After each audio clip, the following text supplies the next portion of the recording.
Study Session 3. The Analytic Theory of Carl G. Jung. Introduction. The aim of this study session is to expose you to the Carl G. Jung school of thought on personality formation. The school or theory in focus is similar to that proposed by Rogers in that the two talked about motivation to actualize the potentials of human beings. However, it differs from Rogers' theory in that the motivational force is located within the person's consciousness level.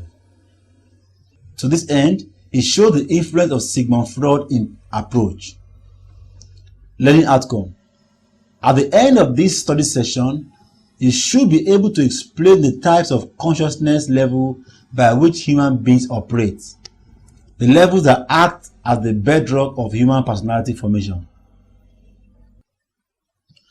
Analytic theory. What is today known as analytic psychology was developed by Carl Jung. He first called the theory complex psychology and later changed it to analytic psychology. Jung's theory of personality posits that human beings possess very strong innate drive towards actualizing the self. However, this drive is modifiable by experience and learning. The crux of the theory is that human nature is more positive than negative. In other words, man is always striving towards growth, development, and improvement. Boyimbode, 1987. One of the distinctive things about the analytic theory is the position that human personality is modified by both past and present considerations, meaning that man is forward-looking. Jung sees the human personality as a composite structure and not as an assemblage of different structures. He distinguished three levels of consciousness in human personality. These are the conscious, the personal unconscious, and the collective unconscious. The manifestations of these levels in explaining human personality is dependent on the four mental functions of thinking, feeling, sensing, and intuiting. The conscious level. This refers to the part of the human mind known directly by the individual. This is manifested from infancy through object and subject identification, and it progressively develops through the application of the four mental functions. However, the uniqueness of individuals is a function of which of the mental functions predominates, superior functions. According to Boyimbode, 1987, thinking and feeling functions are rational functions, while sensing and intuiting are known as irrational functions, since they do not make use of reason. Another prominent aspect of the consciousness that Jung talked about is the attitudes of extroversion and introversion. The extrovert is more concerned with the external world, while the introvert is more preoccupied with the inner private world of the psyche. However, the introvert-extrovert phenomenon is seen more as a continuum than opposite. In actual fact, it is possible for an individual to be extroverted at times and be introverted at some other times. Yet, one usually predominates in an individual. The ego is an important part of the consciousness. It is described as the gateway to consciousness. It is selective and only allows ideas, feelings, and memories it recognizes to be brought into consciousness. The personal unconscious level. Jung's theory is based on the principle that no experience goes into extinction. Rather, all materials that are not recognized by the ego and those that are too weak to force their way into the consciousness are repressed and suppressed into the personal unconscious. Thus, the personal unconscious is regarded as a store or bank. housing all experiences and ideas disallowed by the ego into the consciousness. At the level of the personal unconscious, Jung identified the concept of complexes. Complexes are autonomous and forceful in controlling thought or behavior. Anyone that has a particular complex is dominated by that thing. Identified complexes include power complex, beauty complex, mother complex, inferiority complex, and so on. The collective unconscious level.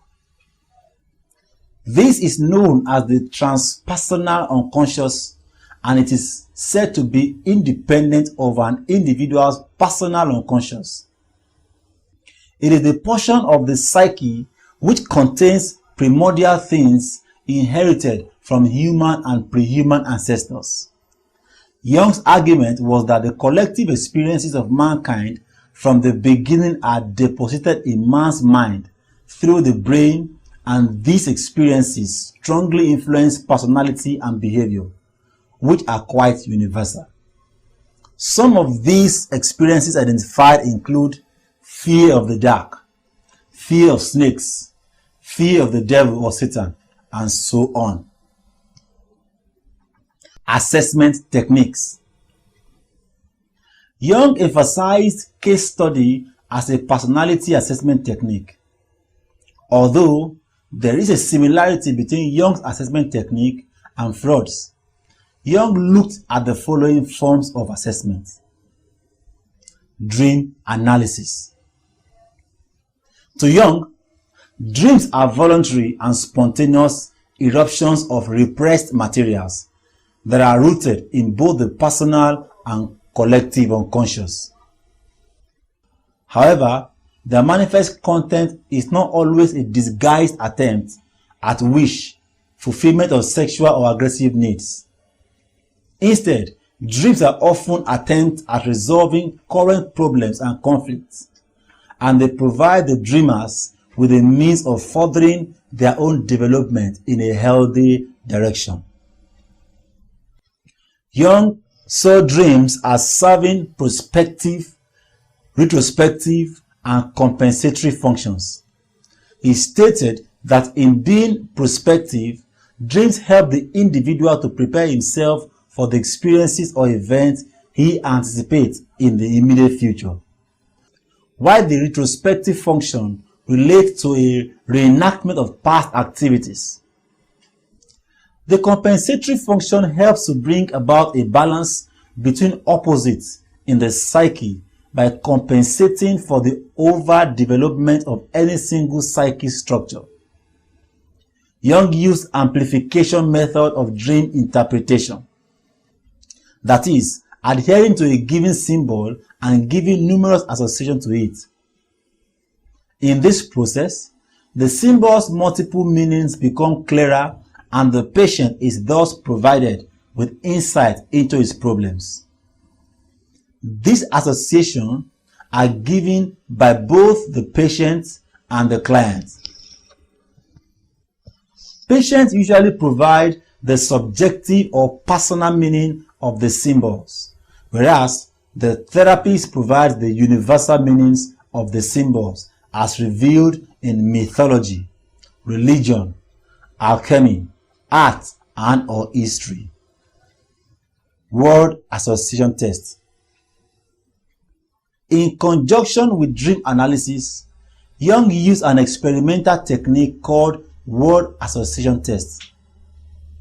In the word association test, a list of stimulus words are read or presented to the patient one at a time, and the person is asked to respond to them with whatever word that occurs to him or with the first word that comes to his mind.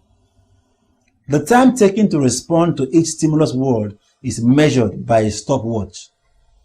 The response time taken is used as an indicator of possible areas of resistance and conflict within the person. Jung's assumption was that the longer the time interval, the greater the likelihood that important complexes or areas of conflict within the psyche are being tracked. In addition, areas of conflict are assumed to be present if the patient 1.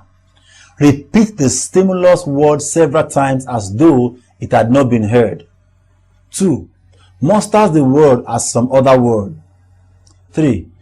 Gives a response of more than one word. 4. Gives a meaningless reaction, a made-up word. Or 5. Fails to respond at all.